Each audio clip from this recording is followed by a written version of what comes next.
Paris est-il le plus beau vainqueur de l'histoire de la Ligue des Champions? Bonjour à tous et ravi de vous retrouver dans le Club des 5. Et oui, on vous l'avait promis, cette émission, pour revenir sur cette victoire, cette finale de Ligue des Champions, ce succès, j'ai même pas les mots, tellement ça a été une soirée historique, une soirée très très dure à vivre aussi pour nos amis transalpins.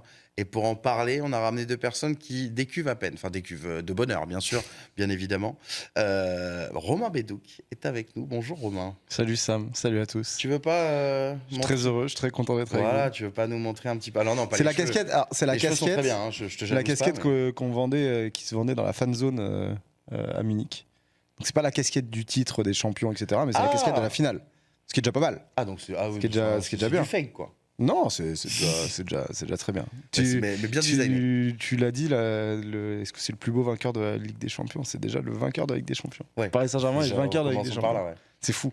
Et tu disais des cuvées, j'ai réussi à pas boire de bière moi, pendant le. Ah non, mais c'est pour ça que je parlais que de bonheur, bien sûr. Le week-end, c'est magnifique. Les sportifs ici, ça c'est se pas voit facile quand même. C'est ouf, c'est trop bien. Monsieur Yacine Amned, il est vivant.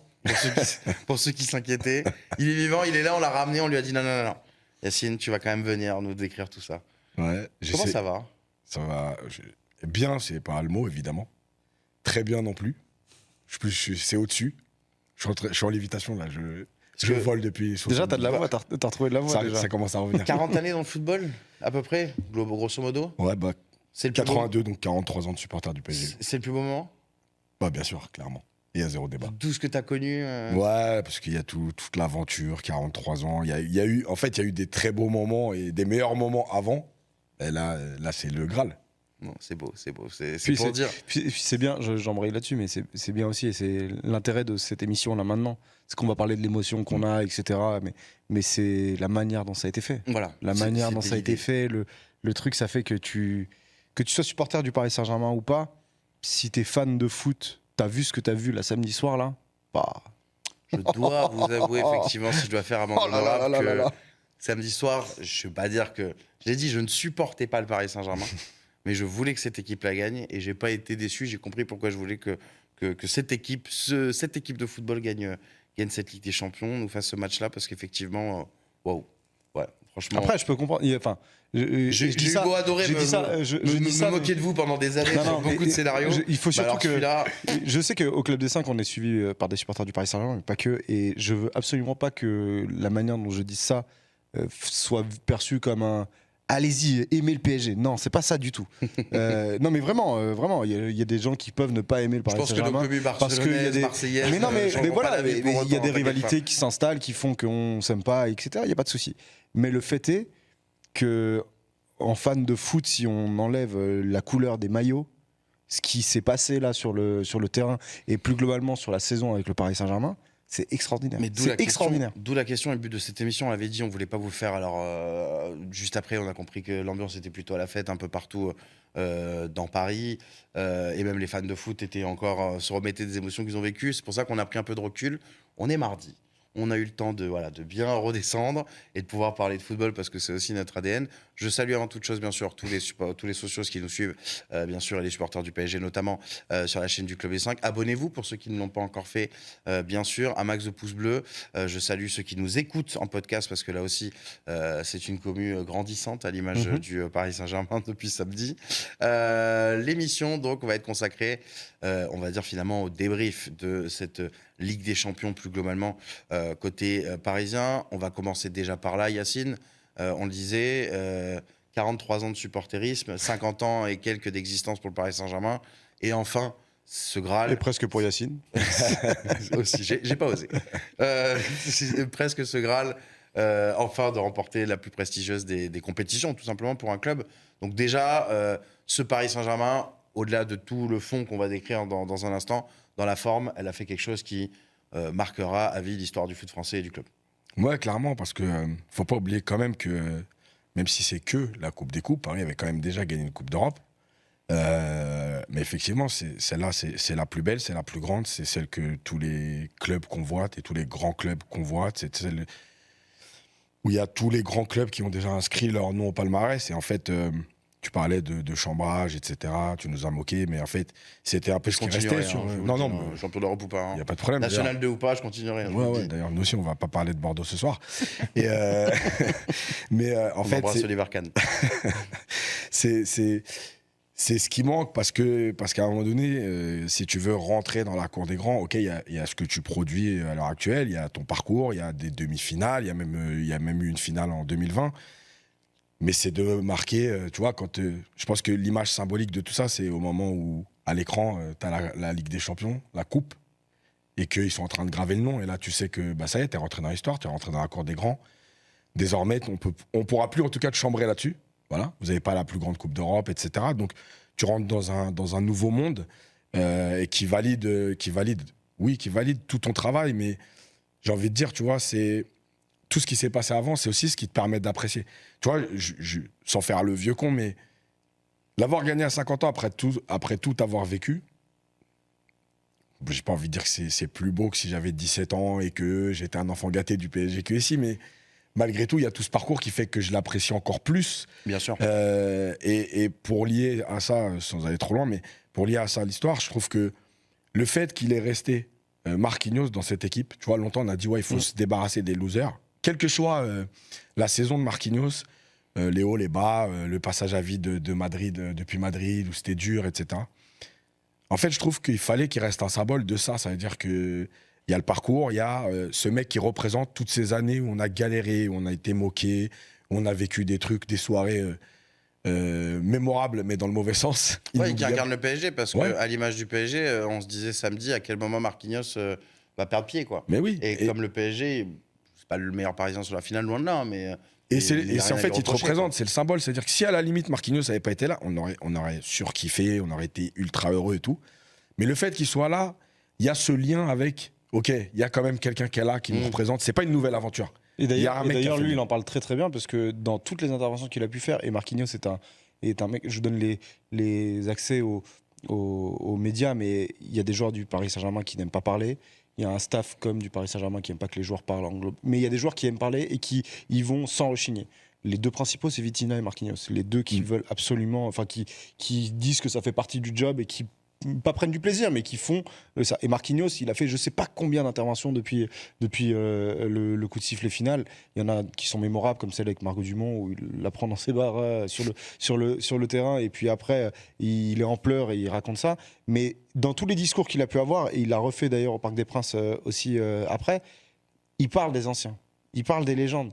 Il dit, moi j'ai gagné, ça fait 12 ans que je suis là, que j'ai galéré, qu'on a travaillé, mais je pense à tous ceux qui ont été là et qui auraient mérité de la gagner. Il parle de Zlatan, il parle de Thiago Silva, il parle de Mota, il parle de Maxwell, il parle de Ney, il parle de Mbappé, de tout ça. Il parle de tout le monde en gros. Il parle de tous ceux qui sont passés par là et qui pour lui auraient mérité d'avoir ce succès-là et qui, en quelque sorte, font partie de ce succès-là. Parce que c'est les échecs du Paris Saint-Germain qui ont amené à la satisfaction qu'on peut avoir aujourd'hui. Donc ouais, t'as raison, c'est un symbole qui est incroyable avec Marquinhos, parce que il y a toute l'histoire de ce PSG qui était favori sans l'être, mais qui gagnait jamais alors qu'ils auraient dû gagner, etc. Tout ce symbole-là, c'est lui. Et le fait qu'il soit encore là, on parlera peut-être de la suite, etc. Moi, il y a un cas où Marquinhos, il est complètement changé après un succès comme ça. En plus, un défenseur, sa carrière, elle est loin d'être terminée. Ça se trouve, toute la fragilité de Marquinhos qu'on a pu avoir sur ces dernières saisons, ça va complètement être annihilé parce que la pression qu'il avait n'existe plus. Et quand Marquinhos n'a pas de pression, il y a la pression au Brésil aussi. Oui, non, mais ça sera avec le Brésil. Non, mais ça sera avec le Brésil, et peut-être, t'as raison, hein, et peut-être que ça réagira sur certains trucs comme ça. Mais ses performances ont tellement été conditionnées avec l'émotion, parce que tu parlais de l'après Real Madrid 2022. C'est vrai que pendant 1 an et demi après ça, il était à la rue, Marquinhos, parce que ça le prenait. Et il y a d'autres moments. Et même cette année où il fait une très bonne saison, il y a des coupures pub qui sont très longues. Oui, bien sûr. Aston Villa, Arsenal. Mais après cette année, il avait un mec à côté de lui qui avait décidé de lui dire non, mais t'inquiète pas, c'est bon, je vais m'occuper. Mais on a eu d'autres périodes dans la carrière de Marquinhos où ses performances ont été aussi conditionnées par des très bons moments. Quand il était plus jeune, en 2015, quand tout le monde retient ce geste face au Barça, en phase de poule, etc. Mais toute la période qui est à ce moment-là découle aussi de cet état de confiance dans lequel il était. Donc ça se trouve, on va avoir moi je serais hyper content parce que c'est un mec génial, Marquinhos. Moi je suis content, je suis pas supporter du Paris Saint-Germain, je suis content que mon capitaine ce soit Marquinhos. Je suis content humainement, symboliquement, je suis content que ce soit lui, tu vois. Mais donc peut-être que ça va donner un nouveau truc et c'est bien que ça soit. T'as raison Yacine, c'est bien que ce mec-là représente toutes ces années-là. Bon là on a parlé de tout l'aspect symbolique et effectivement ce que ça représente, mais parlons du football maintenant. Parce qu'effectivement, c'est important parce qu'on parle beaucoup d'émotions depuis. C'est ça, on parle beaucoup d'émotions, c'est important qu'on parle de foot pour la France, etc. Mais parlons de football parce que je trouve, même si ça a été fait par les copains, hein, Wina, l'équipe RMC, je l'ai quand même entendu. On a quand même ici, parlé Paris du match. de France, tu peux dire France Bleu s'il te plaît. France Bleu aussi, c'est vrai, merci. pardon. Oui, mais France Bleu, c'est à part parce que vous êtes directement intégré dans l'actu du club, donc forcément vous balayez toute l'actualité. On va dire du côté généraliste dans le sport. On s'est surtout attardé sur l'émotion, sur ce que ça représentait. Mais parlons du football, parce que Yacine, pareil, je sais pas que je veux te rappeler ton âge toutes les 5 minutes. Hein, non, mais tu peux y aller, de toute façon, c'est mon âge. Est-ce qu'on a déjà vu ça, quoi? Parce que sincèrement, ce qu'on a vu sur 90 minutes d'une finale, hein, je ne parle pas que de Ligue des Champions, même si c'était la question de notre émission, sur une finale, moi, j'ai jamais vu ça. Ouais, jamais vu ça. Une telle domination. Et une domination foot, tu vois, c'est pas, même si c'était une demi, c'est pas le Brésil-Allemagne, quoi. Ouais. C'est pas une mise à mort, quoi. Non, c'est du football, c'est du jeu. Et en fait, juste par le jeu, tu sens qu'en fait, il y a une équipe qui est en train de détruire tactiquement l'autre. Ouais, clairement. Et tu vois, il y avait, pour moi, un peu en symbole, il y avait cette finale de 94, je crois, c'est Milan-Barça. Ouais. 4-0. Où effectivement, il y a 4-0 et où Milan éteint le Barça, notamment tactiquement. Mais c'est vrai que depuis, même, il y a certaines victoires du Real qui étaient plutôt à l'aise, où malgré tout dans le match, il y a un moment où il y a duel, il y a combat, il y a le match qui peut basculer. Là, franchement, bon, nous on était au stade, mais à aucun moment, tu t'es dit, d'entrée, vraiment, même avant le premier but, tu te dis, waouh, ils sont partis sur des bases très très élevées. L'Inter respire pas, l'Inter n'arrive pas à sortir.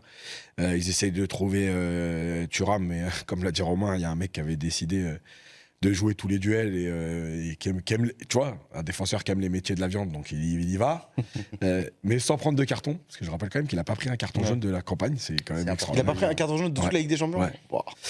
On parle de Pacho, hein, parce que depuis tout à l'heure on dit pas souvent, mais pas. Donc du coup, Paris éteint très vite et Milan, et il y a ces deux buts, enfin l'Inter, et il y a ces deux buts qui arrivent aussi très vite, et il y a un symbole aussi dans ces buts, c'est que le premier but, tu vois, Doué, quand il récupère le ballon, déjà la passe de Vitinha, elle est magnifique. Le contrôle, il est exceptionnel.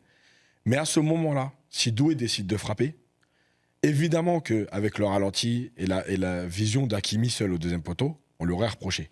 Mais dans sa position, s'il frappe, c'est pas scandale. Des joueurs frappent. Exactement. Bien sûr. Bah, le mec, il se dit, finale de Ligue des Champions, il y a un mec qui est tout seul devant le but, bah, je vais lui glisser. Et je trouve que ça symbolise tout ce que ce PSG a fait et monté en puissance sur la Doué qui saison. en plus n'est pas prévu. Enfin, pas prévu, qui est en balotage avec Barcola. Voilà. Exactement. Et donc, ce symbole-là, c'est en gros, OK, aujourd'hui, il n'y a pas de je vais marquer, je vais pas tirer la couverture à moi, il y a le collectif. Et en fait, tu le vois sur tout ce qui se passe dans la rencontre, le contre-pressing, la façon de travailler l'Inter avant d'aller pour chercher la profondeur, les appels de balles. Et évidemment, il y a là aussi deux symboles. Il y a un pressing d'Hakimi qui traverse le terrain en diagonale pour aller chercher en haut à gauche. À un moment, il a en fait première un pressing mi-temps, ailier gauche là. Un truc de fou. Et il y a évidemment le retour de Vara. Parce qu'encore une fois, bon, on revient à tout ce que j'essaye d'expliquer depuis des années. C'est pas parce que tu es un technicien que tu dois rester que dans ton rôle de je fais la diff et moi je travaille pas. Bah, t'as un mec qui est un technicien, qui est quand même un très très bon joueur. Qui est buteur et qui a décidé de faire à 4-0 une course de 45 mètres. 75e minute. Pour aller 4-0. Voilà, le mec prendre vient au physique Dumfries et gagner la faute. Et le mec vient de marquer, donc ça veut dire que tu vois ce que je veux dire. Il y a 4-0. Dire, c'est bon, je m'en fous, j'ai marqué 4-0. Bah, personne m'en voudra si je fais pas mon repli. Bah si, je le fais. C'est un symbole et ceux qui me suivent savent que moi j'aime bien faire des parallèles, notamment avec l'école. Mais en fait, le PSG, cette année, ils ont fait quoi? En fait, ils ont appris leur leçon toute l'année. Voilà, ils ont travaillé toute l'année. Et puis, le jour de l'examen, bah, ils ont dit, OK, posez-moi le sujet que vous voulez. On est prêt. Voilà, et puis ils l'ont montré. En fait, ce qui est assez fou, c'est qu'ils ont enlevé... C'est donc l'inverse de moi, le Paris Saint-Germain, finalement. C'est l'inverse du PSG d'avant. Ils ont réussi à enlever tout l'aspect émotionnel qui est une finale de Ligue des Champions. Et on peut parler de l'entrée de l'échauffement, parce qu'on a tous été. Moi, c'est ce que j'allais dire là justement, c'est que le Paris Saint-Germain, on a l'habitude avec Yacine et on a la chance de pouvoir avoir plusieurs matchs au Parc des Princes. Même moi, j'ai pu faire professionnellement pas mal de matchs à l'extérieur aussi cette année. Le Paris Saint-Germain s'échauffe très peu pour les matchs. Ça dure un quart d'heure, 20 minutes, ça rentre, ils font quelques exos au tout début, après ils font une mise en situation où ils se positionnent par rapport au poste quand ils ont le ballon, et ensuite ils font 2-3 accélérations pour rentrer au vestiaire. Finale de Ligue des Champions, ils sont rentrés sur le terrain, il était 20h10 ou 20h15 je crois. Ouais, 15, ouais.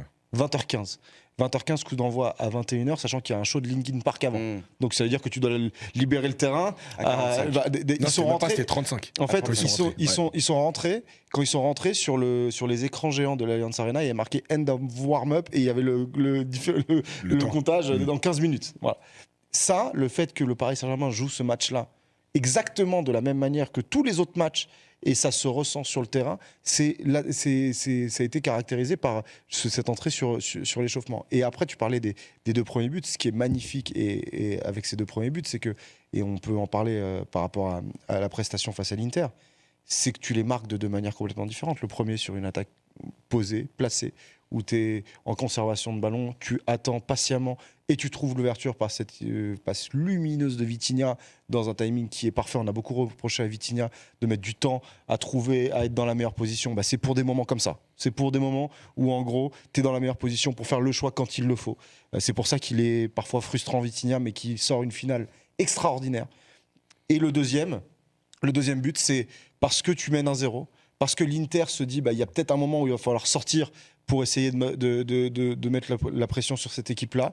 Il y a une longue touche de Dumfries, il y a un sauvetage de Pacho sur la ligne qui est extraordinaire, et dans la foulée, Kvara, Dembélé, Doué, but. En fait, tu sors de ce 2-0, c'est la 20e minute, t'es l'Inter, tu dis mais alors attends. Là, je leur ai laissé le ballon, ils m'ont concassé. Là, je suis monté, ils m'ont concassé. Comment je fais ? En fait, tu peux pas faire ça. Et c'est ça où il y a beaucoup de remarques. L'Inter, ils n'ont pas été bons, c'est un petit Inter, etc. En fait, quand tu te retrouves avec un... Non, l'Inter était en crise avant, mais de là à dire qu'ils n'ont pas été bons, moi je pense qu'ils n'ont pas eu l'occasion d'être L'Inter, bons. c'est une équipe qui a réussi à gérer des rencontres quand ils en ont pris 3 ou 4 face au Barça pour réussir à se qualifier. C'est pas une équipe qui, normalement, se décompose quand elle est menée, même si elle a été très peu menée sur la phase de Ligue des Champions, elle sait réagir, et c'est la principale caractéristique de l'Inter, on l'a tous dit, c'est que c'était une équipe caméléon. C'est-à-dire que c'est une équipe qui, si on lui laisse le ballon, elle sait comment agir, si on lui donne le ballon, elle sait comment agir. Vous m'avez compris quoi. Là, c'est une équipe qui s'est fait concasser. De la même manière que Liverpool à l'aller s'est fait concasser, alors que c'était la meilleure équipe d'Europe depuis le début de saison. De la même manière que Arsenal, à domicile, sur la première demi-heure, s'est fait concasser, que les mecs qui suivent Arsenal te disent à l'Emirates Stadium, sous Arteta, j'ai jamais vu ça. Que Aston Villa, qui n'est pas la meilleure équipe d'Europe, mais dont on nous a dit, ils ont une valeur, c'est l'intensité. Dans l'intensité, à l'aller, s'est fait concasser. Le Paris Saint-Germain a concassé toutes les équipes qu'ils ont jouées sur l'année 2025. Manchester City, le 2-0, quand Manchester City mène 2-0 au Parc des Princes, c'est un hold-up. Et le Paris Saint-Germain reste serein dans ce qu'ils savent faire, et ils gagnent 4-2. Stuttgart, j'en parle même pas. Brest, ils leur mettent 10-0 sur l'ensemble des 2 matchs, même si c'est que de la Ligue 1, ok. Mais ça a été pareil après en Ligue 1, contre Marseille, contre Lyon, contre Monaco. Toutes les équipes où le Paris Saint-Germain s'est dit à un moment, vas-y, je vais jouer sérieusement. La première mi-temps contre Lille au Parc des Princes, extraordinaire. Toutes les équipes que le Paris Saint-Germain a voulu aborder sérieusement, le Paris Saint-Germain les a concassées. C'est la réalité de ce PSG 2025. Je ne dis pas le début de saison, depuis Salzbourg, depuis la mi-décembre 2024, donc depuis 2025, c'est cette réalité-là. Donc c'est une performance extraordinaire. C'est l'enseignement principal de ce match, et qui, bien sûr, tu viens de le faire, s'élargit à toute la compétition. C'est que le PSG n'a pas seulement gagné la Ligue des Champions, n'a pas seulement mis le plus gros score de l'histoire d'une finale de C1, Yacine, mais c'est surtout qu'en fait, ils ont donné une leçon à toute l'Europe. C'est-à-dire que quand on a entendu, et même nous, on l'a dit le premier, avec Liverpool, avec plein d'équipes, ouais, mais pour gagner, à un moment donné, il faut devenir plus froid, il faut devenir un peu plus moche, il faut devenir un peu plus sale. En fait, on a l'exemple devant nous que pour gagner, justement, c'est tout l'inverse au PSG. C'est que pendant des années, on a essayé d'être un peu plus sale, d'être un peu plus féroce, voilà, d'avoir les mecs qui allaient te tuer les matchs et tout. En fait, au final, c'est une équipe qui a fini par buter, par buter tout le monde, quoi, pour rester poli. Ouais, c'est clair. Et c'est là aussi où le travail de la saison il est important parce que quand tu as des certitudes dans ce que tu sais faire, c'est là où ça t'amène à gérer ces matchs-là. Romain parlait d'émotion, de la gestion émotionnelle du match, évidemment. Mais c'est plus facile de gérer les émotions quand tu sais ce que tu sais faire, quand tu maîtrises tous les éléments de ton jeu, quand tout le monde est sur la même longueur d'onde. Et quand tu as décidé de placer le collectif au-dessus de tout le monde, et qu'en fait, les individualités, elles sont au service du collectif et pas l'inverse. Et c'est ça la différence, parce que les années précédentes, le PSG, en fait, il y avait un collectif qui tenait la route, mais on était plus sûr, on espère que ces 2-3 individualités vont être au niveau ce jour-là, parce que c'est elles qui vont faire la différence. La finale à Munich, ton milieu de terrain, je suis désolé, mais je crois que c'est Herrera... Gay et Paredes. Ouais. Voilà, alors ok, oui, heureusement que les individualités doivent faire la différence. Ouais, mais parce que tu étais dans cette optique-là. Là, tu n'es plus là-dedans. Tu es dans des principes collectifs, des déplacements, des compensations, un état d'esprit, une qualité technique aussi, parce qu'on parle beaucoup depuis 72 heures d'état d'esprit, de course, d'intensité. Mais la maîtrise technique du PSG, la maîtrise qu'a eu le PSG au milieu de terrain. Sur la première mi-temps. Excuse-moi, je te coupe, mais après la seule action dangereuse de l'Inter, la tête de Thuram, ça faisait 5-6 minutes que l'Inter était un peu plus haut, jouait un peu plus dans le camp du Paris Saint-Germain. Il y a une phase de. Le Paris Saint-Germain récupère le ballon et va vite vers l'avant. Et en fait, au moment où ils arrivent dans les 35 derniers mètres de l'Inter, ça repart vers l'arrière. Et il y a Fabian Ruiz, Hakimi, João Neves, Vitinha qui jouent entre eux, qui redoublent les passes juste entre eux. Et moi, je suis à la radio à ce moment-là et je dis mais qu'est-ce que c'est intelligent. En fait, qu'est-ce que c'est cette équipe-là qui sait exactement, qui, dans une période où ça fait 6 minutes que c'est un petit peu plus le feu, un tout petit peu plus, c'était pas non plus énorme. Hein. Il y a eu une occasion importante pour l'Inter. Cette équipe-là, elle va pas se faire perdre dans le jeu de l'intensité qui peut rendre le match un petit peu fou, qui fait que tu peux un peu perdre les pédales. Non, ils vont reposer et ils vont refaire ce qu'ils savent faire et ce qui fait qu'ils ont réussi à gagner pendant tant de mois avec ces principes-là. C'était bluffant, excuse-moi. Non mais voilà, en fait, c'est encore une fois la victoire du collectif et ce qui est beau en fait, c'est que ce PSG, il est monté en puissance toute la saison. Il a depuis les 8e de finale, j'enlève Brest, mais depuis les 8e avec Liverpool, tu vois, à la fin du match aller contre Liverpool, on entendait un peu le discours de ça, t'as sûrement raté ta chance, parce que quand tu domines autant un match aller et que tu perds finalement à 0, et les joueurs pendant une semaine te disent non, mais on va refaire ce qu'on a fait au parc, on va le faire à Liverpool et on va aller jouer. Et ils sont allés jouer, ils sont allés se qualifier. Après, t'as Aston Villa avec le scénario qu'on connaît où t'as quand même pratiquement. C'est 4 buts, je crois, à un moment donné. 5 buts, je crois. 5 buts, peut-être même, ouais. D'avance. Et c'est ce qui crée aussi le seul relâchement du PSG finalement sur ces matchs-là. Et puis en fait, la finale, c'est l'aboutissement de tout ça. Voilà, t'as travaillé 1 an avec 6 mois de vraie montée en puissance. T'as pris confiance. T'as intégré tous les principes de jeu. Comme je disais tout à l'heure, en fait, t'es à l'examen et vas-y, donne-moi le sujet. De toute façon, moi, je maîtrise. Et après, tu répètes. Enfin, tu poses ta partition et c'est ce qui s'est passé là. Et franchement, il y a eu un moment donné en deuxième mi-temps où, quand il y a les buts, 3e, 4e, et le 5e de Mayoulou, il est même pas anecdotique parce que c'est pour aller quand même terminer le travail. Mais, ouais. Et puis c'est un titi. Tu sais encore, il est pas anecdotique. L'entrée des joueurs, mais bon. Non, c'est même pas ça. C'est sur l'aspect Barcola de l'action. C'est-à-dire que Barcola, juste avant, il fait un slalom complètement dingue. Il fait une action individuelle qui peut être folle et il tire dans le petit filet. Il tire dans le petit filet et il rate. 2 minutes plus tard, il est dans la surface de réparation. Au même endroit, quasiment. Il est quasiment au même endroit. Il fait quoi? Il la donne à Maillot. Tu vois, ça c'est le PSG. Ouais. C'est le PSG de Luis Enrique de 2025. C'est l'aspect collectif avant tout. Et pareil, Barcola, il aurait pu vouloir être rentré, se dire attends, je vais me rattraper. Machin. Ouais. Non. Il a eu les occasions en plus, mais effectivement, à la fin, il la donne. Et tu vois, sur le 3e, 4e but, le 3e, c'est vraiment le soulagement, si on était quand même serein. Mais le 3e et 4e but, tu le fais et en même temps, tu es en train de te dire, mais qu'est-ce qui se passe, quoi? Comment c'est possible ce qu'on est en train de voir sur une finale de Ligue des Champions. Et tu vois, je le disais en rigolant sur France Bleu d'ailleurs, on était presque dans un état de non mais en fait c'est pas marrant. C'est une finale et vous nous venez même pas un peu de suspense, un peu kiffé. Le match il est plié, ça devient même limite Coupe de France. Bref, c'était. J'ai eu un micro moment où je me suis dit ça. Après, je me suis dit en vrai, si t'es fort, t'es fort. Ouais, mais voilà, exactement. Mais pour revenir là-dessus et pour revenir sur la leçon, comme c'est le liner, il y a un truc. Là, je sors de l'aspect supporter du Paris Saint-Germain. Moi, le fan de foot que je suis est profondément heureux que ça soit une équipe comme ça qui gagne la Ligue des Champions et qui va peut-être inspirer tout plein d'autres équipes qui vont faire que moi, le fan de foot, vais kiffer à regarder des matchs d'équipes qui auront été inspirées par ce type d'équipe-là. C'est-à-dire que c'est le cycle du foot généralement. J'avais une maxime depuis quelques années et personne ne me croyait, où on me disait il faut la star pour gagner, etc. Et je disais non mais tu sais, depuis 2018, ni Messi, ni Ronaldo, ni Mbappé, ni Neymar n'ont gagné la Ligue des Champions tout seul. Ça n'existe pas. Et en fait, là, tu te retrouves. Et même quand il l'a gagné pas tout seul non plus. Ah, mais bien sûr. Non, mais il y avait toujours cet aspect de. Parce que c'est des joueurs all-time qui ont fait des performances all-time dans des moments all-time, de se dire, bon, bah, il faut ces mecs-là, il faut un mec comme ça pour pouvoir gagner. Non. Et ce Paris Saint-Germain, il incarne pleinement ça, puisqu'il y a.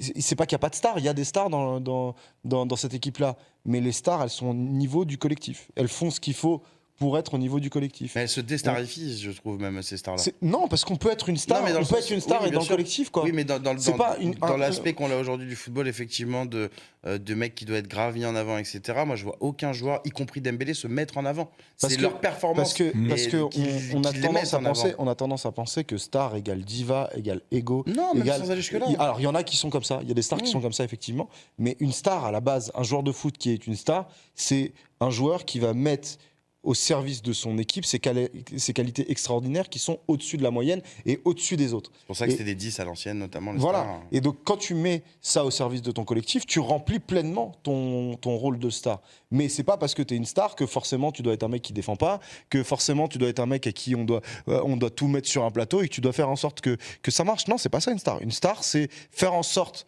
d'être dans les meilleures conditions pour que ton équipe gagne. Et ton équipe, elle peut gagner grâce à toi ou parce que tu auras mis tes potes dans les conditions qu'il faut pour que eux fassent la différence. On va parler de Dembélé peut-être après, mais des Dembélé dans un match qui aurait dû être le match pour montrer s'il doit être Ballon d'Or ou pas, 19e minute, il y a 1-0 pour le PSG, il fait le changement d'aile pour Désiré Doué et ça fait passe D. Il va pas faire son action individuelle à essayer de faire son truc pour essayer de se montrer. Non, parce que, et il l'a dit dans une interview avec Bertrand Latour qui va sortir, où il dit moi, je suis pas là pour penser à moi. C'est en pensant aux autres que moi, ça va découler sur moi. Donc, c'est pile l'état d'esprit. Et je termine là-dessus. Moi, j'avais 21 ans en 2011. Je t'ai mis en 2020, je t'aurais dit t'es un menteur. Non, j'avais 21 ans en 2011 quand le Barça met 5-0 au Real. Quand le Barça fait la Manita. Et mes 5-0. C'était en 2010 même. 2010, en novembre 2010. Donc j'avais 20 ans, bientôt 21. Quand le Barça fait ça, moi je suis déjà supporter du Paris Saint-Germain, mais il y a un truc qui se passe où je me dis putain, footballistiquement, ce à quoi je viens d'assister, je vais le regarder tous les week-ends. C'est complètement dingue. Et c'est un des rares matchs qui n'est pas un match du Paris Saint-Germain que j'ai déjà revu plusieurs fois. Parce que juste, je me suis dit à un moment, ouais. Vas-y, je me fais un kiff, je me re-regarde ce match-là. Je pense à tous ceux qui sont devenus fans du Barça parce qu'ils avaient 10, 11 ans au moment où il y a eu cette hégémonie-là et cette période-là. Je pense à tous ceux maintenant qui doivent avoir 10, 11 ans, qui soient français, pas français, hein, et qui ont vu cette finale de Ligue des Champions. Qui ont vu une équipe mettre 5-0 dans une finale de Ligue des Champions avec un jeu extraordinaire, avec rien de négatif en fait. Il n'y a rien qui te dit ouais en fait là ça me saoule, il y a pas, non, il n'y a rien à... là encore il y a des rivalités tout ça, etc. Il n'y a rien à détester dans la manière dont le Paris Saint-Germain a gagné cette Ligue des Champions. Donc je suis content, alors moi je suis fier d'être supporter de cette équipe-là, mais je suis surtout content en tant que fan de foot que cette équipe-là puisse peut-être inspirer par la suite d'autres équipes et d'autres manières de... Parce que ça veut dire que je vais voir des matchs sympas. Mais moi je vais plus loin que toi, je vais peut-être un peu être clivant dans mes propos, mais autant je suis pas fan du mec qui habite dans n'importe quelle autre ville qui va supporter le PSG parce que c'est la meilleure équipe sur FIFA, parce qu'il y a Mbappé, parce qu'il y a Messi, parce qu'il y a Neymar, parce qu'il faut acheter du maillot. C'est son choix, je suis personne pour juger, mais personnellement, c'est pas ta vision, quoi. Je vais quand même estimer que ce mec-là, ça en dit long sur l'être humain et la facilité qu'il choisit ce club. Comme ceux qui ont supporté Lyon, qui venaient pas du tout de Lyon à notre époque, etc. Il y en a, c'était pour la beauté du foot, il y en a, c'était pour la facilité. Le mec aujourd'hui qui supporte le PSG après le match de samedi, ou qui, un gamin de 5-6 ans qui va tomber amoureux de cette équipe, mais je lui dis, mais t'as raison, gamin, t'aimes le football. Et je sais que t'aimes cette équipe, pas parce que tu vas t'acheter le maillot de Mbappé et que tu l'as lu dans le journal Picsou et dans l'équipe. Tu vas acheter parce que tu as regardé du football. 5-6 ans, c'est un peu jeune, mais même un peu plus tard. Mec qui va, sans devenir supporter, juste devenir un sympathisant, comme on l'a pu l'être certains du Barça à cette époque, parce que c'est la plus belle équipe de football. En fait, ce mec, il aime juste le foot. Et ça veut pas dire... on peut que lui donner raison. Et ça veut pas dire pour autant qu'il n'y a pas de joueurs dans cette équipe-là qui donnerait envie d'être supporter juste pour ces joueurs-là. Parce que le caractère de Désiré Doué, c'est complètement dingue. Le niveau de jeu de Vitinha, c'est extraordinaire. João Neves. Tu parlais de Guevara. Si t'es défenseur central, William Pacho, c'est une inspiration.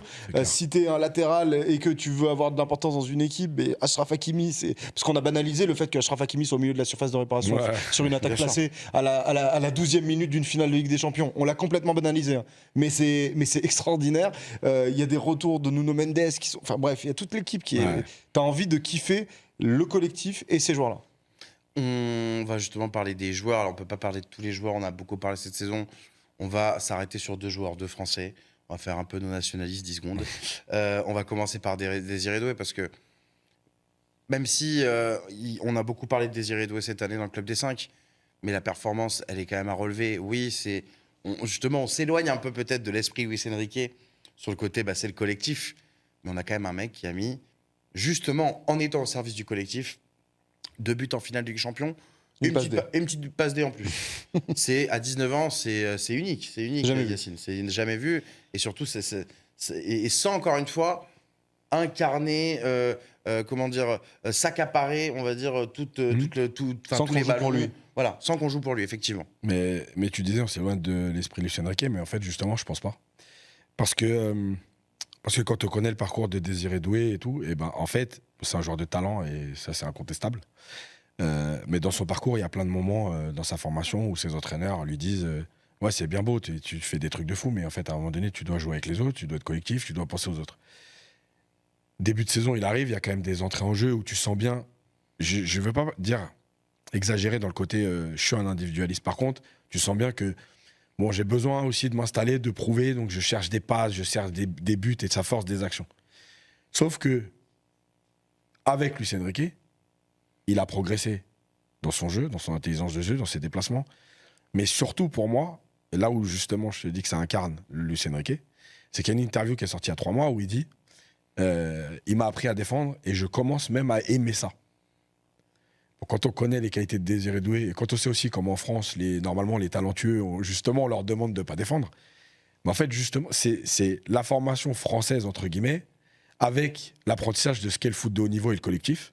Donc on arrive vers du Luis Enrique. Et c'est Stéphane qui nous disait, quand je le vois jouer plus bas, que ce soit quand il était avec moi à Rennes ou maintenant au PSG, je l'apprécie encore plus. Ben oui, voilà. Mais c'est ça. Et tu vois, ce qui lui manquait, encore une fois, c'est un joueur de talent, c'est un joueur de football et il n'y a pas de problème. Ce qui lui manquait, c'est d'être moins dans le geste superflu, même si ça lui arrive encore de temps en temps, même cette saison. Mais déjà moins. Et même sur la finale, il y a un moment où il fait un passement de jambe et il tire. 5-6 minutes où il fait 2 dribbles.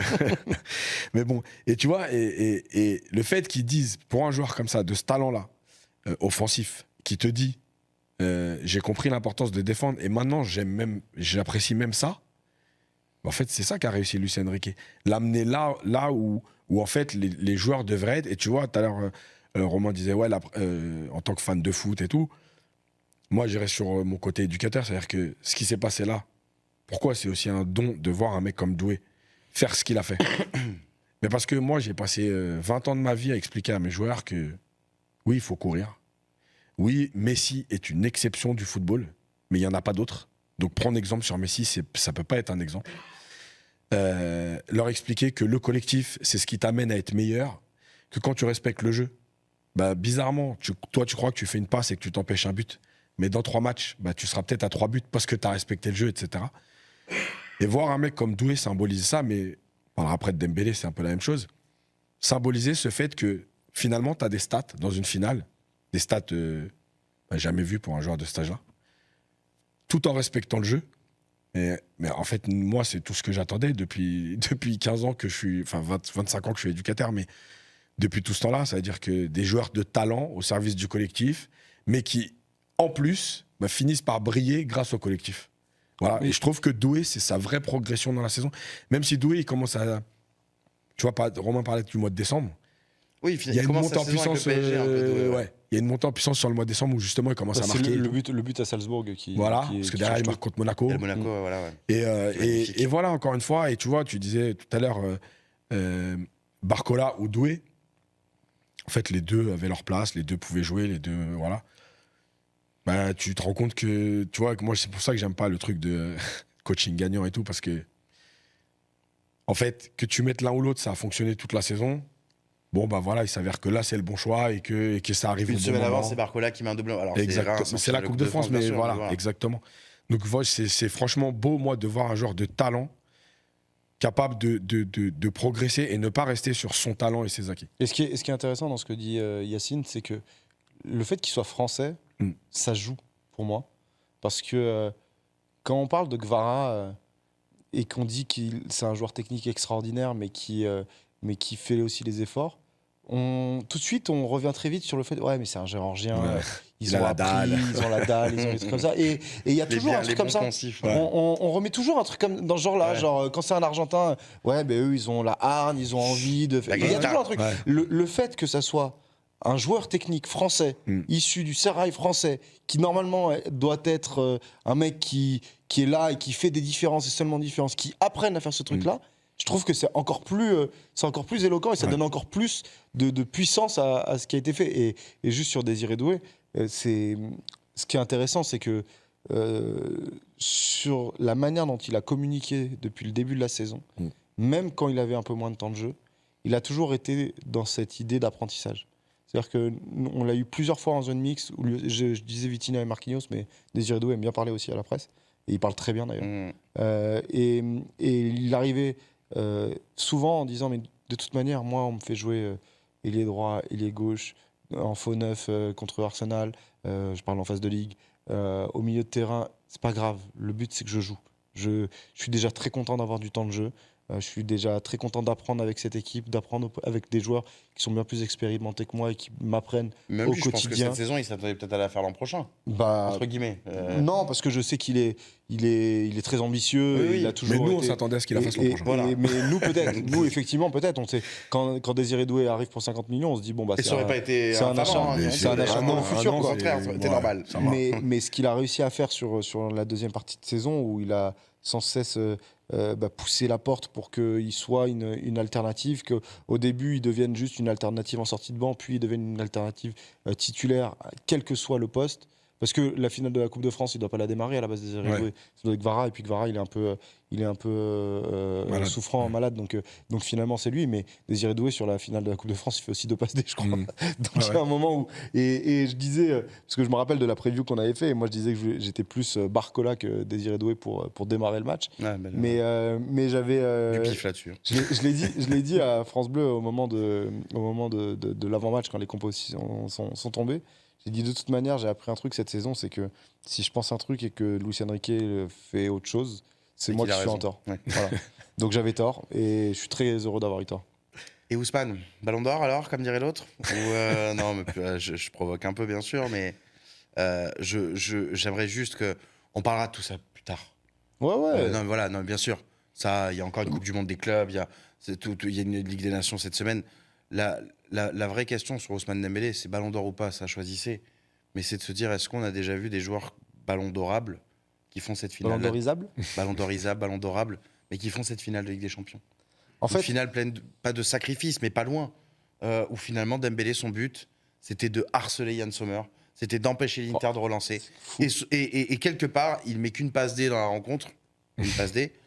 Mais c'est peut-être le Parisien le plus important, je sais pas, mais en tout cas l'un des plus décisifs sur la rencontre. Yann Sommer d'ailleurs très classe parce que c'est le seul joueur de l'Inter qui est resté 40 minutes en zone mixte. Il y avait Suisse. Il y avait je sais pas combien de. En fait, il y avait plusieurs pôles.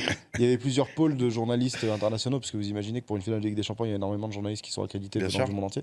Et donc il y avait énormément de qui pôles. le sont pas aussi. Et Yann Sommer est le seul qui s'est arrêté sur chaque endroit pour répondre et pour passer énormément de temps répondre aux questions, donc vraiment très très classe de sa part. Mais et il y avait encore Dembélé à côté pour. Non, mais t'as raison sur l'aspect sacrifice qu'a pu avoir Dembélé sur cette finale où il a harcelé constamment et quand ça s'est fini pour Dembélé, c'est Gonzalo Ramos qui devait venir pour harceler lui aussi Yann Sommer, donc c'était un enfer pour lui. Mais en fait, savoir si c'est une perf de Ballon d'Or, etc. Pour moi, déjà, moi, je suis pas fan de ces débats-là. Enfin, ça m'intéresse. C'est pas que ça m'intéresse pas. S'il l'a, c'est très bien. S'il l'a pas, c'est pas grave. Enfin, j'ai pas d'affect particulier. Par contre, pour gagner un Ballon d'Or, il faut des images fortes. Et parce que on rappelle que les méthodes de désignation du Ballon d'Or, c'est pas tout le monde autour d'une table se met d'accord, on dit bon alors on choisit qui cette année. Non, c'est pas ça. C'est chacun, plus de 100 journalistes qui font 195. Un vote, 195, qui font un vote individuel dans lequel ils font un top 5 et ça fait une répartition de points. Donc ces mecs-là, ils ont des sensibilités différentes, ils ont des visions du foot européen différentes. Ils ont des impacts de rencontres différentes suivant comment le football est diffusé chez eux et comment ils sont impliqués dans la manière dont ils vont voir des matchs de foot. Et effectivement, ce qui sort de ces trucs-là, c'est les images fortes. Et les images fortes, c'est DJ Snake, qui est connu dans le monde entier et qui dit « Et Ousmane Ballon d'Or ». Ça fait partie des images fortes.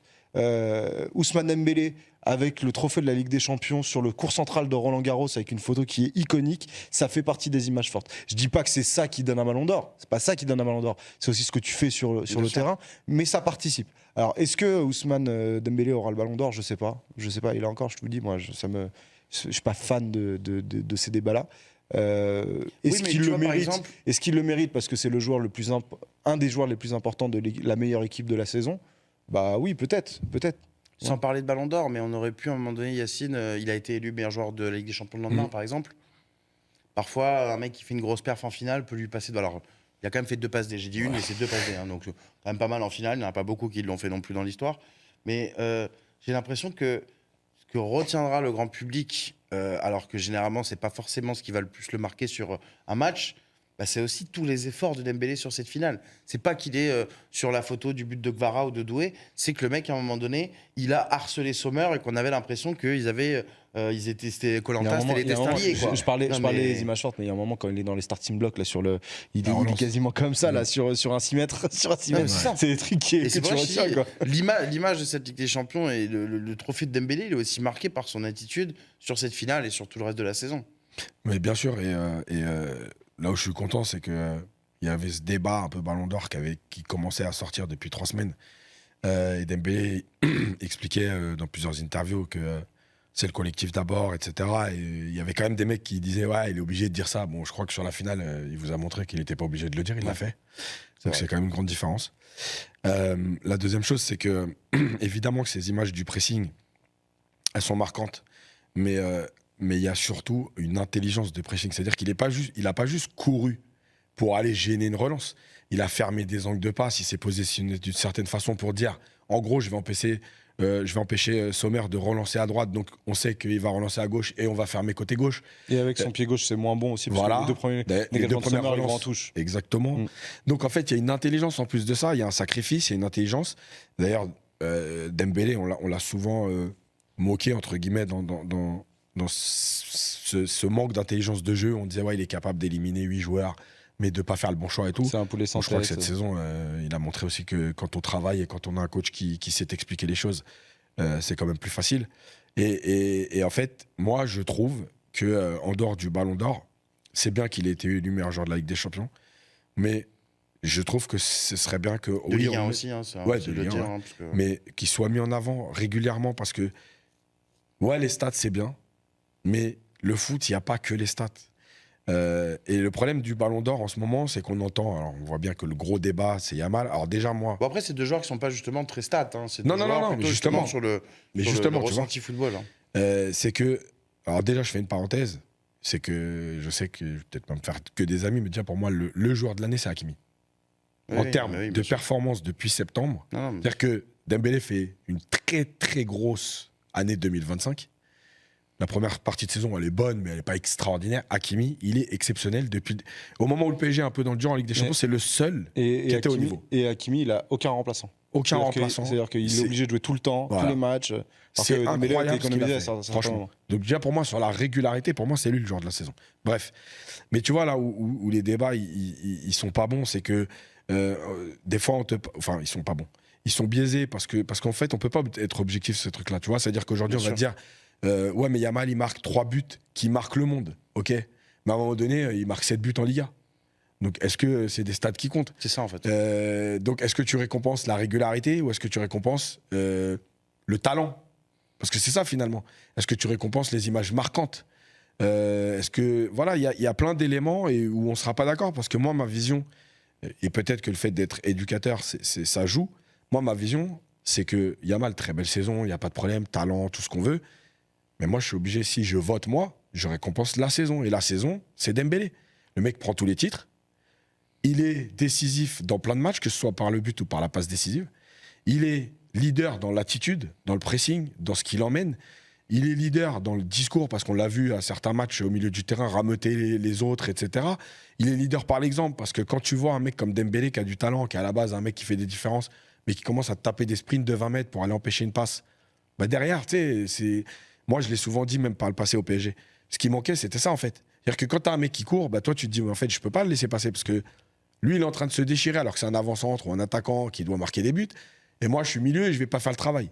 Alors qu'avant, bah, tu te disais au bout d'un moment, bah, attends, mais moi, je vais pas courir pour un mec qui perd des ballons. Ça va 2 minutes, les conneries, quoi. Je suis pas moins que lui, je suis pas moins que lui. Voilà, exactement. Donc voilà, malgré tout, moi, ce que j'aime pour finir là-dessus sur Dembélé, c'est encore une fois, et ça rejoindra tout ce que j'ai dit par le passé sur Matuidi, par exemple. En fait, il n'y a pas de moment où tu ne progresses plus. À partir du moment où tu as décidé d'écouter, que tu es assez intelligent pour intégrer et que tu tombes sur la bonne personne, parce que, enfin, un petit message à tous les gens qui suivent le foot, qui sont coachs ou qui sont joueurs jeunes et tout. Le foot, il y a aussi ce truc, c'est que il faut tomber sur la bonne personne. Tu vois. Doué, il arrive dans un PSG où c'est Luis Enrique. Mettez Doué quand c'était Galtier, mais en fait, vous n'aurez jamais le même Doué. Non, mais regarde Vitinha. Vitinha, voilà, avec Galtier et sans... En fait, le truc, c'est... Mais c'est pas une critique de Galtier, c'est que chacun a sa façon de voir le métier d'entraîneur. Et en fait, c'est aussi des rencontres. Et Dembélé, à 28 ans, il a montré, comme Matuidi l'a fait au PSG avec Ancelotti et Blanc, que oui, il n'y a pas d'âge pour progresser à partir du moment où on t'explique bien les choses, où on te les fait comprendre, où on te montre que si tu fais ça...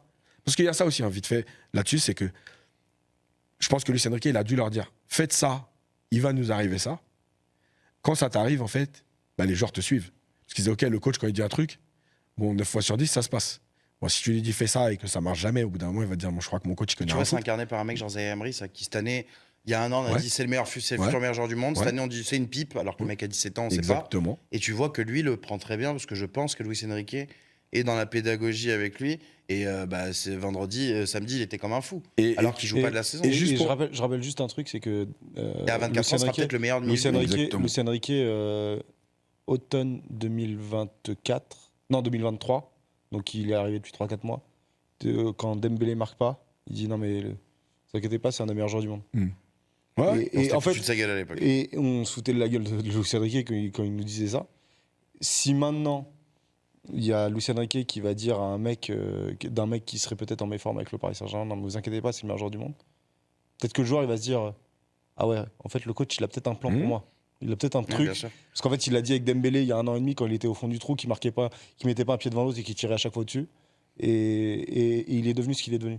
Ouais. Donc c'est des trucs qui tu gardes, tu vois. Et je finis sur un truc sur Luis Enrique parce que tu parlais de Zaïre Emery justement, je fais le lien vite fait, c'est que la gestion du groupe de Luis Enrique, Bon, en termes de blessures, c'est du jamais vu au PSG, donc déjà, c'est un exploit. C'est du jamais vu all time. Déjà, mais bon, au PSG, nous, on a assez de vécu pour savoir que normalement, dans les moments importants... Barça, il perdait un coup Neymar, un coup Messi. Donc déjà, il y a ça. La deuxième chose, c'est que quand on voit les entrées des joueurs, les discours des joueurs qui sont entrés, c'est-à-dire qu'on a un Gonzalo Ramos qui, après Montpellier, te dit « Moi, je joue titulaire ou on me donne 10 minutes, je prends ce qu'il y a à prendre ». Toute cette gestion, elle est aussi importante parce que une compétition comme ça, tu la gagnes pas avec 11 joueurs. Tu as un 11 type, mais les remplaçants, ils sont importants dans l'attitude, dans ce qu'ils apportent en cours de match, dans ce qu'ils sont capables de faire pour gérer le match, etc. Et je pense que Luis Enrique, il fait comprendre aux joueurs que, tu vois, avant au PSG, par exemple, il y avait le 11 type. Et puis de temps en temps, parce qu'il fallait faire souffler ou parce que les mecs revenaient de sélection et que c'était trop compliqué, on te mettait une équipe de remplaçants et en gros, c'était des bouche-trous. C'est-à-dire que, bon les gars, là, je peux pas mettre l'équipe type, donc allez-y. Mais en fait, je m'en fous de vous, je calcule pas. Faites le match et on passera à autre chose. Lui, toute la saison, il a fait jouer Mayoulou. La deuxième partie de saison, il a du temps de jeu et il arrive jusqu'à ce but. Il a dépassé Kanguilny dans la hiérarchie. Voilà. Lee a fait la première partie de saison. Ramos a joué quand il est revenu de blessure. Zahir Emery, parce que oui, les gros matchs, Zahir Emery ne les joue plus, mais en fait, entre les gros matchs, Zahir Emery a joué quand même. Il a donné du temps de jeu à tout le monde. Et c'est ce qui fait aussi que... Beraldo, qui fait qu'il est hyper important contre Liverpool quand il doit remplacer Marquinhos. Exactement. Et donc, ce qui fait que quand ces joueurs rentrent, tu vois, quand même, les changements, ils arrivent à 4-0 à la 84e. Bah, t'as 3 mecs qui se disent, on a 6 minutes, on a la dalle. Et t'as un petit jeune de 19 ans qui finit dans la surface et qui va marquer le 5e but. Ils sont pas rentrés pour gérer le match en disant, il y a 4-0. Vas-y, les gars, on arrête, on boucle tout. Non, ils ont continué à jouer et ils sont restés dans l'état d'esprit.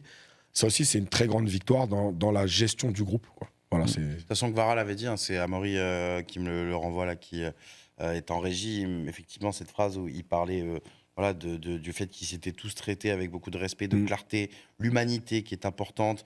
Il vous fait sentir sur le terrain comme en dehors que vous devez tout donner, que vous êtes important. Voilà, je pense que tout est dit par les joueurs qui l'ont côtoyé.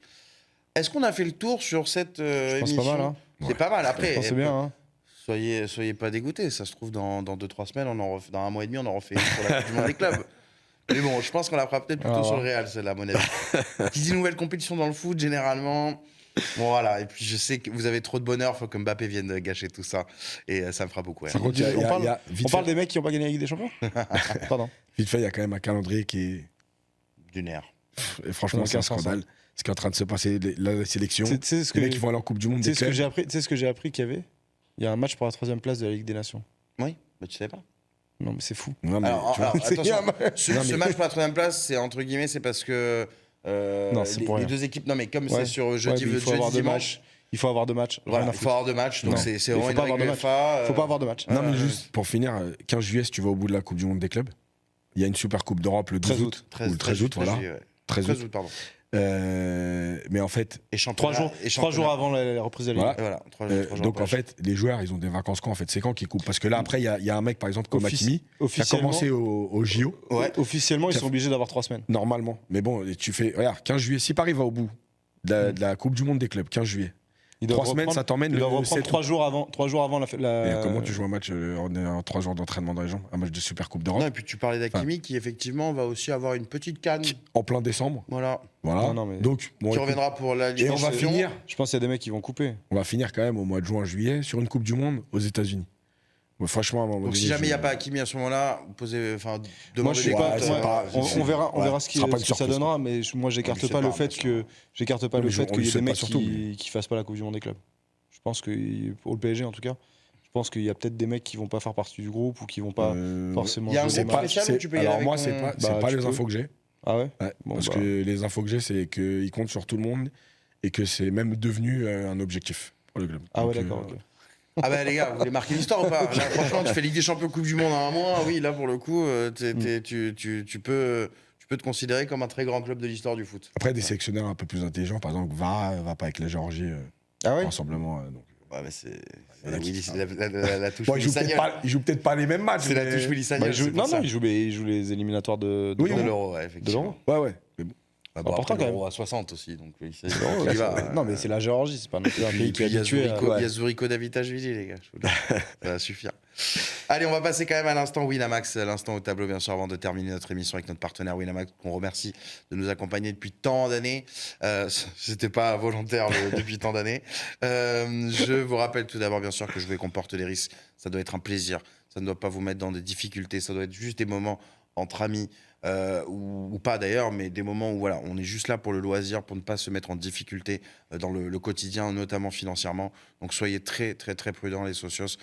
Si vous sentez que vous avez le moindre risque d'être touché par une addiction, n'hésitez pas à contacter les numéros qui s'affichent justement en bas de l'écran pour pouvoir parler des gens, pour pouvoir réguler tout ça. Il faut que ça soit avant tout un plaisir et surtout pas un problème dans vos vies. Une fois que l'avertissement est fait, nous on va jouer effectivement pour le plaisir, comme dirait l'autre, dans cette semaine de Ligue des Nations. Parce que oui, on disait il y a la Coupe du Monde des clubs, mais avant, pour Ousmane Dembélé, pour Désiré Doué, pour Warren Zaïre-Emery aussi, il y a la Ligue des Nations. Avec donc ce match France-Espagne, on a parlé du Ballon d'Or il y a 2 secondes. C'est vrai que c'est assez intéressant parce que on aura effectivement Lamine Yamal et Dembélé face à face. Il y a Mbappé aussi dans l'histoire. Pas du Ballon d'Or, mais du France-Espagne. Je vais commencer par toi, Yacine. Est-ce qu'on part sur le match nul classique ? Bah ouais.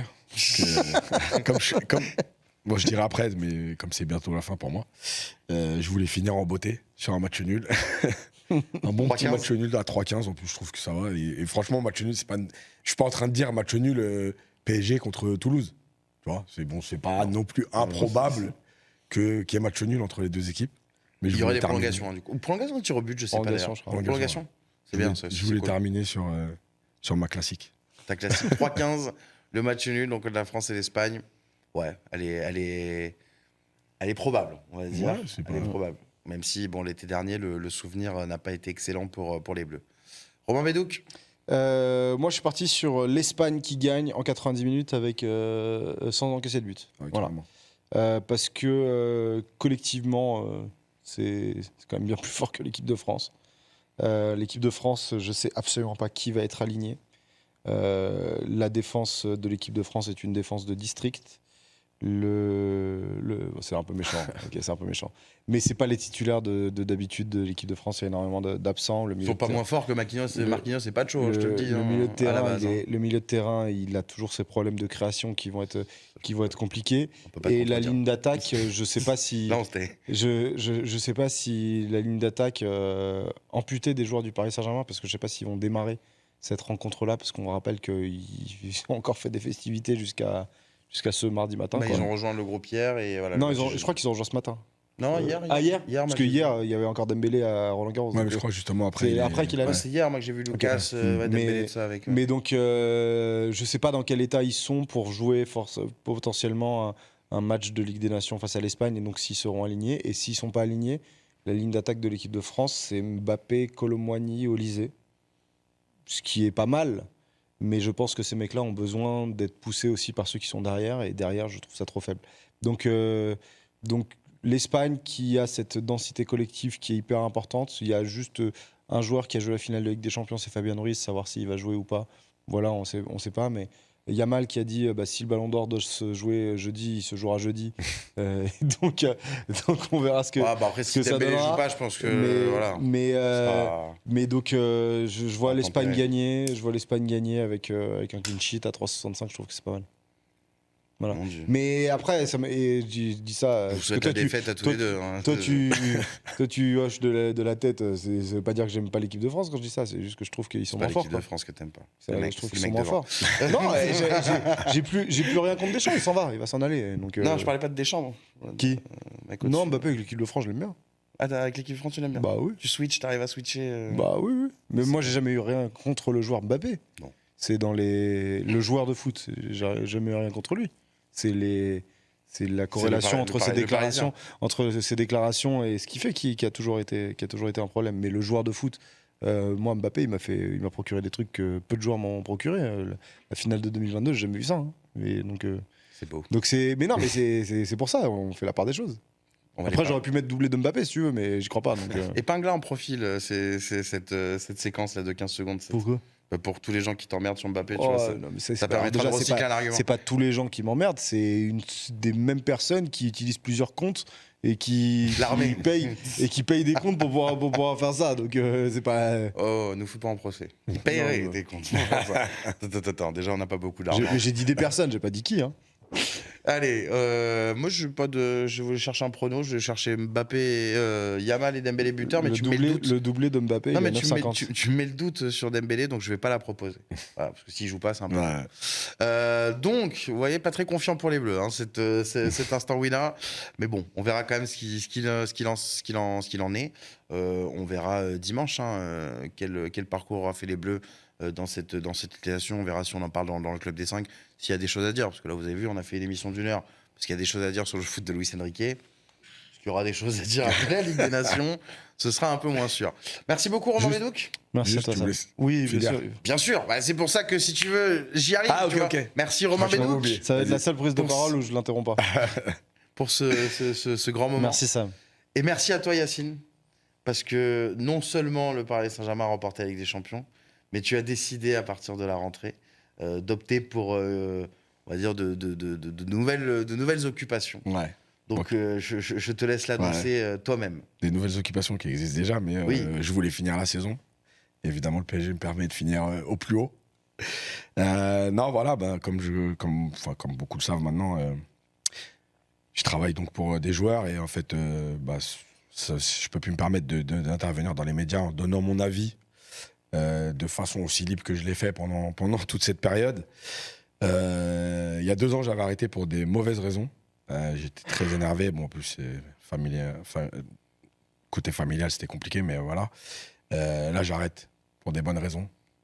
J'arrête bien, serein, avec mon club qui a gagné la Ligue des Champions. Donc voilà.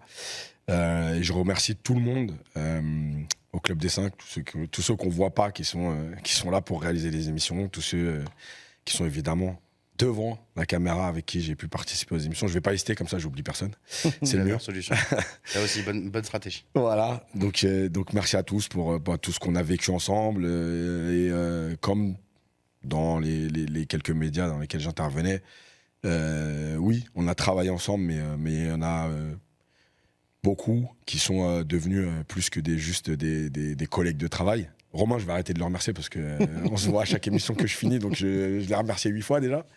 Mais voilà, Sam, Samy et tout. Donc voilà, il y a eu des choses qui se sont passées et j'ai connu des très bonnes personnes. Et on continuera à se voir après, on continuera à échanger dans les groupes WhatsApp. On pourra se pourrir sur certains joueurs et certains matchs. Parler de Bordeaux. Et tous les jours. Parler de Bordeaux en N2 par exemple. Mais voilà, je vous remercie tous. J'ai reçu plein de messages là depuis 2 jours où j'annonce que c'est fini, où les gens disent tu vas nous manquer et tout. Déjà merci. Mais moi aussi ça va me manquer. Mais j'avoue aussi que je pense que j'étais arrivé un peu au bout de. Voilà, les médias c'est bien et tout, la visibilité c'est marrant 2 minutes, mais c'est pas mon délire. Et je pense aussi que analyser les matchs tout le temps, c'est quand même amusant. Franchement, je vous respecte tous ceux qui font ça régulièrement dans les médias dans lesquels vous êtes. C'est usant, mais j'ai pris beaucoup de plaisir à le faire pendant 7 ans de Paris United jusqu'à là. Là, ce soir, c'est la dernière émission que je fais. Cette semaine, je fais France Bleu, Paris United, et je termine avec vous. Donc voilà, c'est un grand plaisir. Ouais. moi, un petit mot, Yacine, parce que Yacine, c'est un mec, et ça m'est bien placé pour le savoir, c'est un mec qui a toujours été disponible, qui a toujours été compréhensif par rapport aux difficultés que ça a pu être de faire des émissions. Yacine, on s'est rencontrés en émission, on s'est pas rencontrés dans la vie, etc. Donc c'est un truc qui a été vraiment sincère et vraiment collectif, à l'image de ta vision foot en fait.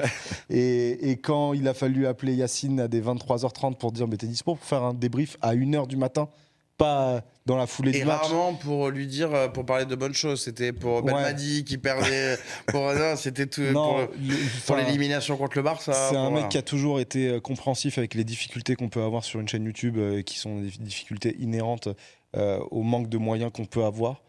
C'est un mec qui n'a pas compté le nombre de fois où il est venu, qui n'a pas compté les kilomètres qu'il a pu faire aller et retour pour pouvoir faire des émissions. Donc vraiment, vraiment, vraiment merci pour tout ce que tu as pu faire pour nous en termes de de visibilité que tu as pu donner à l'émission.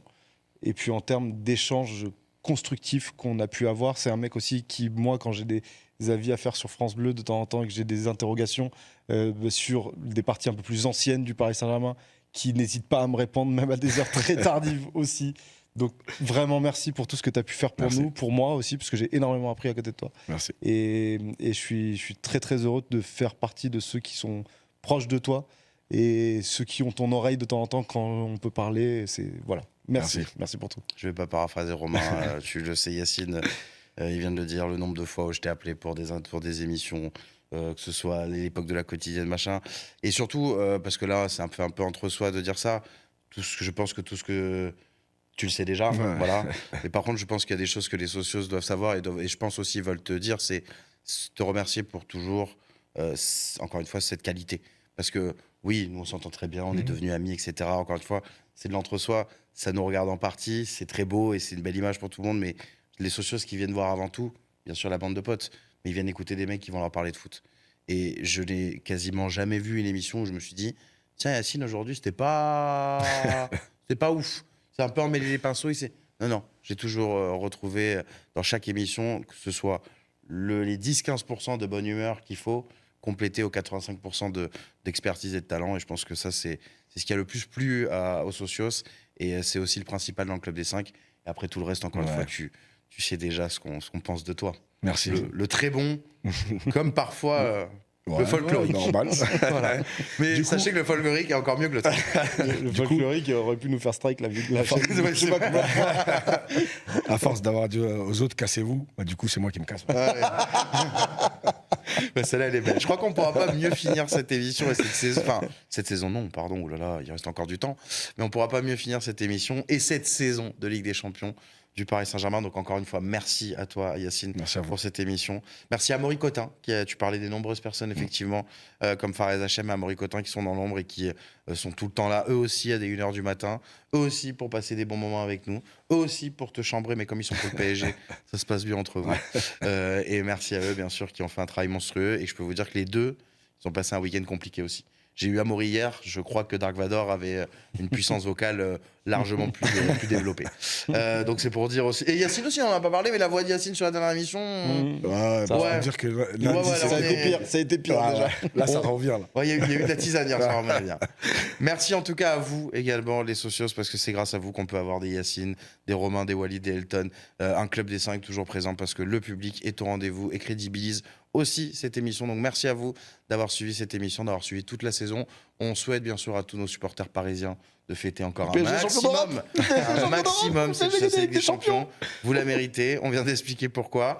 On vous donne rendez-vous très très vite sur la chaîne du Club S5, il y a de très très beaux contenus qui arrivent. Je crois qu'on va parler de Ligue 2 dans très peu de temps, mais Ligue 2 avec un bourreau du PSG. Voilà, j'en ai déjà dit assez. Je pense que tout le monde a compris qu'il allait être invité sur la chaîne du Club S5. On l'a battu en Coupe de France cette année. Et sachez qu'il était très content et vous l'entendrez de la victoire du Paris Saint-Germain également. Merci d'avoir été sur la chaîne du Club S5. Merci encore une fois Yacine pour tout. Merci pour ce moment, comme disait l'autre. Merci à tous de nous avoir suivis et on se retrouve très très vite sur YouTube. Ciao tout le monde. Ciao.